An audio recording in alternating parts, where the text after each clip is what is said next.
Bon, ça y est, on a quitté Da Nang ce matin. Au final, on est resté 8 nuits à Da Nang. On a vraiment aimé cette ville. On aurait même pu rester plus longtemps. Grave, franchement, j'aurais kiffé. Ouais, mais bon, au bout d'un moment, faut quand même bouger, quoi. C'est ça. En tout cas, on sait que si un jour on vient au Vietnam, on restera un bon moment hein, quand même. Hein, moi, je kifferais passer pas mal de temps là-bas. Ouais. Et du coup, ce matin à 10h30, on est parti. En fait, on est passé par notre hôtel pour acheter 2 billets de minivan. C'était 150 et le mec nous déposait direct à l'hôtel.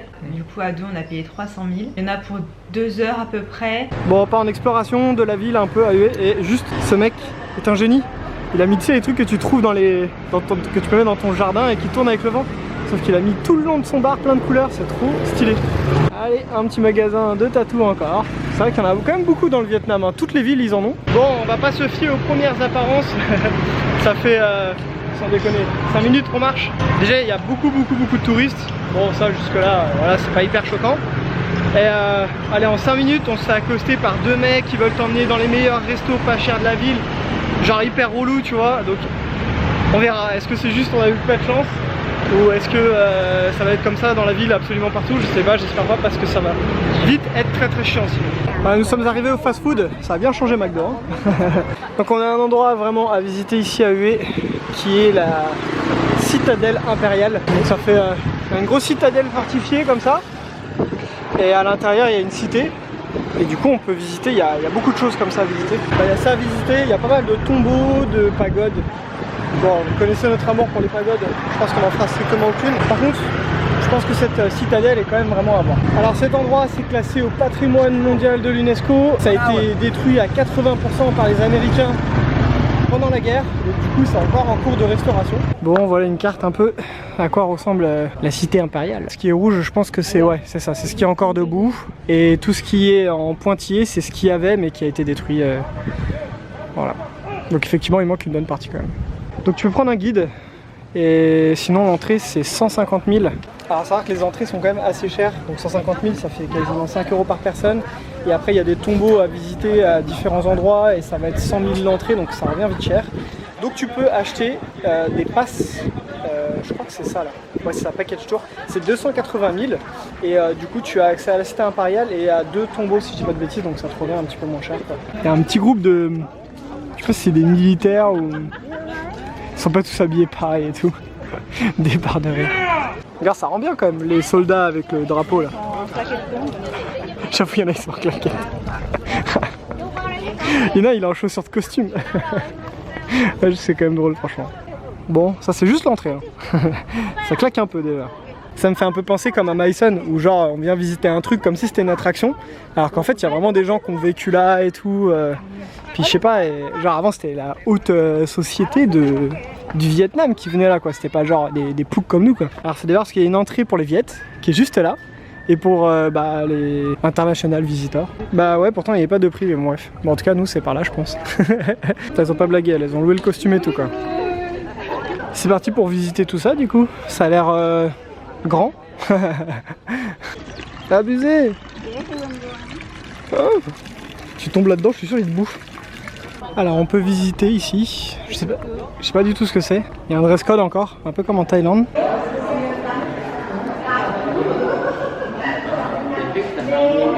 Ah c'est bien, il y a des panneaux et c'est écrit en français qui expliquent tout en fait. Donc là normalement il est censé y avoir un grand palais, un grand palais, mais bon bah ici ça a été détruit et ça n'a pas été rénové. Enfin rénové, remplacé. Arrête, je vais pas refaire ma blague. Hein. Si, vas-y, c'était drôle. Vas-y, redis. J'ai dit, tu imagines le nombre de clés, chacune des serrures là, toutes les portes. Genre s'il faut fermer toutes les portes là. C'est une envie pressante là, on va trouver la clé. Hein. N'importe quoi. Ça se trouve il est ouvert toute l'année. Hein. Ah, mais à l'époque. Ah ouais, à l'époque, ah ouais, j'avoue. C'est la potion d'Astérix et Obélix, tu crois dedans? Il est écrit que c'est un chaudron en bronze. C'est un symbole de pouvoir. Et dedans, il y a de l'eau. C'est magnifique. Il n'y a absolument quasi personne. C'est ouf. Alors que c'est vraiment stylé quoi. Ouais, c'est ouf. Et là, c'est des masques qui servaient dans des pièces. Ouais, c'est ça. Putain, les deux dragons là, ils sont magnifiques. Donc je me demande si c'est pas un théâtre en fait ici. Parce que là, du coup il y a une scène.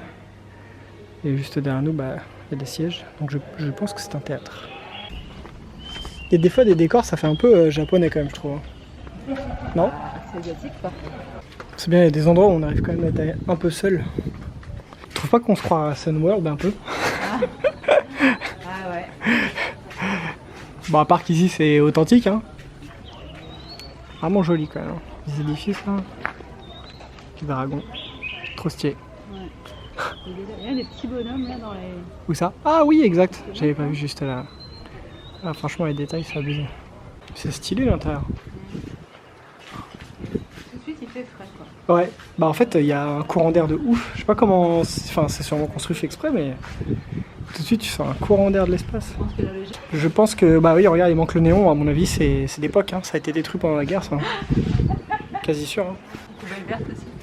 Oui, ça aussi, c'est pareil. Ça a été installé. Bah, je crois que ça a été l'empereur lui-même. Il a dit il en voulait une là. Putain, ils ont pas blagué quoi. Les canons, le dragon en or et tout.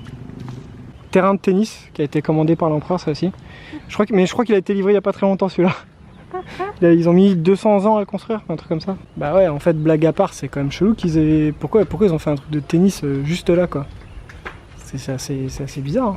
C'est plutôt bien fait parce qu'à l'intérieur des grands couloirs comme ça, là, il y a des photos d'époque pour montrer comment c'était, il y a des cérémonies.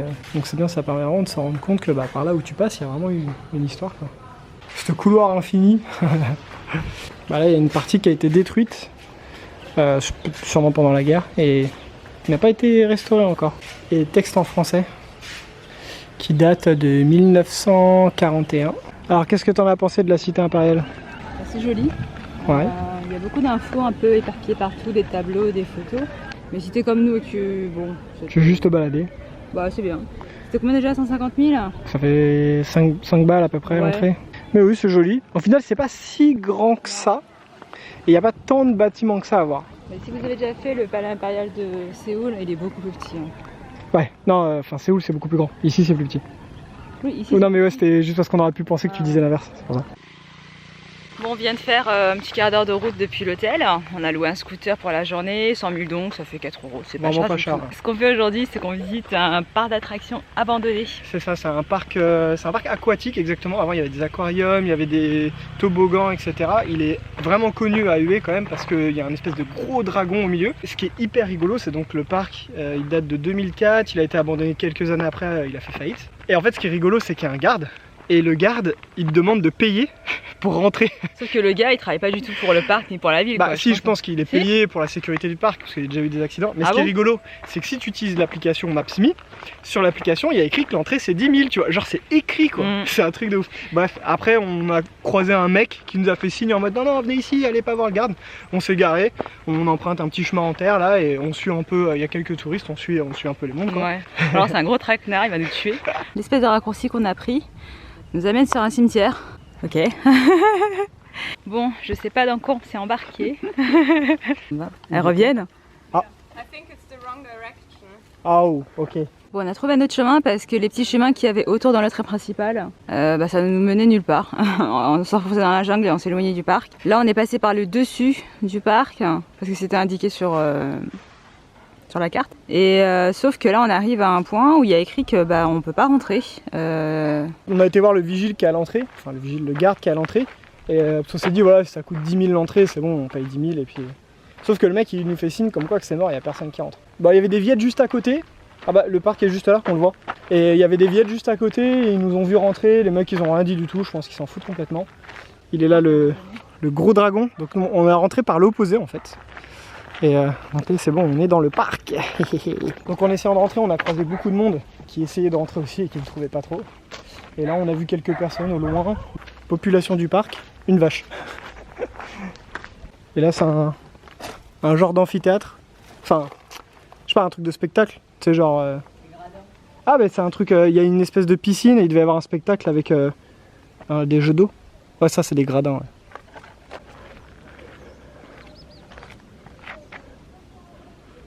Il y a une espèce de navette ou je sais pas quoi. Ouais, c'est des trucs un peu simulateur 3D qui font du vent, qui soufflent et... Bon, il y a des parties un petit peu bloquées des fois, mais bon, c'est juste 3 branches qui se battent en duel. Et donc on arrive dans une deuxième partie du parc. Alors c'est marrant parce qu'entre la partie qu'on a vue avant et là, il n'y a rien du tout quoi. C'est vraiment vide. Difficile de s'imaginer à quoi ça ressemblait du coup. Et là on arrive sur une partie avec des bassins et des toboggans. C'est creepy. Et pour combien tu prends le toboggan et tu plonges? Pour rien du tout. Ah si, moi c'est sûr que je pourrais le faire. Mais après l'eau est vraiment dégueulasse quand même. Hein. Et voilà, c'est là normalement que tu venais prendre ton envol pour les différents toboggans. J'irai pas dedans. Mais ouais, il y a 3 toboggans. Et voilà, on va dire l'endroit principal du parc. Et ce qui fait qu'il est hyper connu, c'est ce gros dragon. Franchement, je m'adresse qu'il y a beaucoup plus de monde que ça. On a... personne là-bas là. Ouais, bah vu que le dragon c'est le principal, il y a peut-être un peu plus de monde là-bas, mais on a croisé quoi en tout 8 personnes qui essayaient de rentrer en même temps que nous et on a vu 2 personnes là-bas. Bon, il y a plus de monde qu'on le pensait. Visiblement, il y a moyen de venir en scout jusqu'au pied du dragon. Bon, ok. Et là, il y a des mecs qui ramènent des glacières et tout, donc je pense qu'ils vont se faire des pique-niques. Ah, les mecs, ils vont se faire un pique-nique quoi. Pique-nique au pied du dragon. La base. What? On rentre dans la bête. Wow. Tu vois, il y avait des décors et tout. Tu vois, ici, il devait y avoir des aquariums. Ah ouais, c'est ça même, sûr. Tout ça, c'était des aquariums. Ouais, franchement, j'avoue, ça fait grave ça. J'avoue, ça peut faire grave Jurassic Park. Hein. Ça, c'est un tunnel de verre. Et normalement, t'avais les poissons qui passaient au-dessus de toi et tout, quoi. Bon, sauf que bah, maintenant, il fait un peu la gueule, le tunnel de verre, mais... Trop stylé. En fait, l'intérieur du passage, là, c'est comme si c'était la colonne vertébrale ou le ventre, les côtes et tout du dragon. C'est stylé de ouf. Bon, si vous venez à Ué et que vous en avez un peu marre de voir des temples et des citadelles et des machins, ça peut être sympa à faire. Maintenant, c'est pas non plus... Ah bah non, on revient là. Non, c'est pas ici. On est déjà passé par là, je disais bah... Mais on cherche comment monter tout en haut. Ouais, du coup, ça peut être sympa. Franchement, c'est une petite activité assez cool. Là, on est dans le ventre du monstre, mais alors puissance 40 000 quoi. Ah, trop stylé. L'âne qui se fait dévorer, la pauvre. Et là, la bouche de la bête. Donc là, il y a le pont par lequel on est arrivé. Il y a l'espèce de gradin avec jeu d'eau. Et puis on voit tout le corps du dragon là. Ouais, c'est stylé. Je sais pas s'il y avait d'autres trucs dans le parc, mais s'il y avait que ça, je comprends qu'il ait fait faillite. Hein. Et on voit bien la patte du dragon. Ouais, c'est stylé. Et eux, ils sont en train de faire un... Ils préparent un feu de joie, je sais pas ce qu'ils vont faire là, mais... Ah, j'avoue, ils devraient le faire ici, ouais. Comme ça, ils crachent du feu, le dragon. Franchement, j'avoue, ça fait grave Jurassic Park. Hein. Genre, comment la végétation, elle a repris un peu le contrôle et tout. Ouais, franchement, on s'y croit, ouais, j'avoue. Cette salle-là, on dirait les... Grave, on dirait les laboratoires, quoi. Ah, franchement, c'est... On s'y croirait, grave. Ouais, ça impose, hein. Franchement... C'est pas mal. Oh la vache, on a rien à foutre qu'on passe à côté. Elle se régale. Bon, rien à voir avec un repas Viet, ça sera barbecue coréen ce midi. Et franchement, niveau présentation et tout, c'est vraiment beau, vraiment stylé. Et ça nous coûte 5 € chacun pour manger ça. Ça permet de changer un petit peu du Viet parce que même si c'est vraiment bon, ça fait du bien de changer quand même. Et après, ce qui est dommage, c'est que bah, tu manges Viet pour 1 €, 2 €. Voilà, ça fait 2 fois plus cher, donc bon. Mais ça permet de changer, ça fait du bien. Et... Comment ça, on est les casse-couilles qui viennent manger à 14 h et on est les derniers clients qui prenons notre temps? Non, non, c'est pas nous. Bah pourtant 14 h ça va, mais c'est vrai qu'ici, et encore plus à Ué, j'ai vraiment l'impression que la vie commence à 17-18 h quoi. Les rues, il n'y a personne avant, il y a plein de restos fermés le midi, c'est ouf. On a dû faire peut-être 10 minutes de scooter depuis le centre de Ué et on a traversé des paysages magnifiques, des rizières à perte de vue. Et en fait ce qu'on est venu voir c'est pas grand chose, hein, des endroits beaucoup plus calmes et ruraux. Et notamment ce petit pont, un pont style japonais, comme on a pu voir à Hoi An en fait. Ouais, en fait celui de Hoi An est hyper connu. Et ça c'est le deuxième, et en fait il n'y en a que 2 au Vietnam si j'ai bien compris. Et donc ça c'est le deuxième qui est vachement moins connu. Et pourquoi japonais? Bah je pense que c'est le style en fait. Ah. C'est des ponts couverts et à première vue c'est typiquement japonais. En soi venir ici c'est pas un truc de ouf, mais la route est très sympa. Ouais. C'est même plus la route qui est sympa que de voir ça. Genre il y a des rizières, c'est vraiment joli, mais c'est pas les plus jolis qu'on ait vus. Bon c'est sûr qu'il est pas aussi beau et aussi bien entretenu que celui de Hoi An, mais il est quand même sympa, il a son truc, il a son charme. Est-ce que du coup ce sont des Vietnamiens qui ont construit à la façon japonaise ou c'est des Japonais qui sont venus construire? Et bah là tu vois, bah je ne sais pas. Bon, on s'est arrêté 2 secondes pour filmer les rizières. C'est vraiment magnifique. Bah, en fait, quand on vous parlait des choses à voir en dehors du pont et que c'était intéressant sur la route, bah, c'est ce genre de choses, ce genre de rizières. Parce que des rizières comme ça, il n'y en a pas près des grandes villes. Hein. Genre autour de Ségang, je crois qu'il n'y en a pas, il faut vraiment s'éloigner. Là, on voit des femmes qui replantent un peu les brins de riz, les pousses de riz. Il y a vraiment des champs à perte de vue. Trop beau, franchement. Ça vaut le coup de venir plus pour ça que pour le pont. Bon, désolé pour le bruit, il y a un mec avec sa... Les tonnières, elles sont en train de faire une baraque. Hein. Donc là, on le voit vraiment bien. Là, les pousses sont vraiment très serrées. Et là, elles sont vraiment écartées les unes des autres. Hein. Voilà, et en fait, les femmes qui récoltent ces brins-là et puis après, les replantent comme ça de manière très séparée, jusqu'à maturation. Alors, on voit beaucoup de ces constructions comme ça et on se demandait ce que c'était. Et il y a même un moment où on a vu la fumée sortir.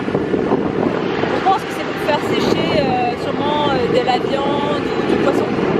Faire comme ça a l'air d'être ça, Il y a des étalages dedans. Il y a des portants en bois et tout, je pense que c'est ça. Donc là, on est un peu perdu. On est entouré de rizières, c'est hyper sympa, mais en fait on est, à première vue, Hue est là, une région connue vraiment pour le chapeau un peu en forme de cône là, très connu ici au Vietnam, et ça, on appelle ça un peu le chapeau chinois. À première vue ça vient d'ici, donc il y a un village où ils le construisent, ça avait l'air assez intéressant à voir et tout, genre ils construisent 1 ou 2 chapeaux par jour, donc c'est assez compliqué. Sauf que on a mis sur le GPS, ça nous a amené dans un village, on a demandé à des gens, ils nous ont dit par là, et en fait on trouve pas du tout. Donc on est peut-être pas très loin, mais on trouve rien du tout. Rond, là, voilà. Et il va être 17 h, donc on pense que de toute façon, ça se trouve, ça va bientôt fermer, les gens vont arrêter. Donc je suis un petit peu dégoûté. Heureusement que la route était sympa, sinon ça aurait été vraiment le... Bon, on n'est plus à la campagne là, hein. Vu le nombre de motos et les bruits aussi, ça klaxonne de partout. Ça pue les pots d'échappement. Bon voilà, on vient de rentrer à l'hôtel. Hue, c'est terminé parce qu'on n'a pas prévu très longtemps, mais en même temps je pense que c'est pas utile de venir beaucoup plus longtemps dans cette ville. Même si on avait fait tous les monuments, temples et tout, je pense qu'en 2 jours c'est suffisant. C'est le maximum. Il n'y a pas grand chose à voir, la ville n'est pas hyper grande et même autour de la ville, il y a des trucs sympas, donc les rizières qu'on a vues et tout, mais il n'y a pas grand chose. La ville en elle-même, moi j'ai pas kiffé. Non, la ville est... Autant tu vois, Da Nang tu peux aimer ou pas, il y a des gros immeubles, blablabla, peu importe, mais il y a quelque chose dans la ville. Là, la ville ici, elle est vraiment quelconque. Et puis, putain, c'est dingue le nombre de gars qui nous ont proposé de la drogue, quoi. On n'a jamais entendu parler de drogue de tout notre voyage. Et ici, on nous a proposé au moins 4 ou 5 fois. Weed, marijuana et tout. Oh là là, abusé. Je sais pas ce qu'il y a dans cette ville. Alors c'est vrai que je pense que c'est un lieu de passage de beaucoup de backpackers entre le nord et le sud. Donc c'est peut-être pour ça, je sais pas, mais en tout cas c'est abusé. Abusé. Donc voilà, donc Hue, bon c'est quand même sympa la citadelle, les rizières étaient très belles, mais je pense que tu peux voir des choses à peu près similaires ailleurs dans le Vietnam. Un petit peu dégoûté de ne pas avoir trouvé le village des chapeaux. Pour moi c'est pas une étape indispensable. Autant Da Nang je le conseille vraiment, autant Hue sans plus quoi. On part demain sur Hanoï, mais on s'y arrête pas, on va directement encore plus au nord à Ha Giang, à côté de Sapa. Je pense qu'on vous expliquera dans une autre vidéo pourquoi on va peut-être ne pas aller à Sapa et on a choisi Ha Giang. Et donc là on part pour un gros road trip, avion, bus, on a 6 ou 8 heures de bus de nuit, enfin ça va être un peu folklore. Donc voilà, bon on espère que les petites vidéos vous plaisent et on essaie d'en sortir aussi souvent que possible. Si vous voulez nous soutenir, n'hésitez pas à vous abonner à la chaîne. N'oubliez pas aussi qu'il y a les liens d'affiliation en description, donc si jamais vous utilisez Booking, Airbnb, si vous cherchez une banque comme la nôtre pour voyager N26, il y a des petits liens et voilà, ça nous aide un petit peu financièrement. Donc si vous avez envie, c'est avec plaisir. Et on se retrouve à très bientôt pour une prochaine destination. Salut!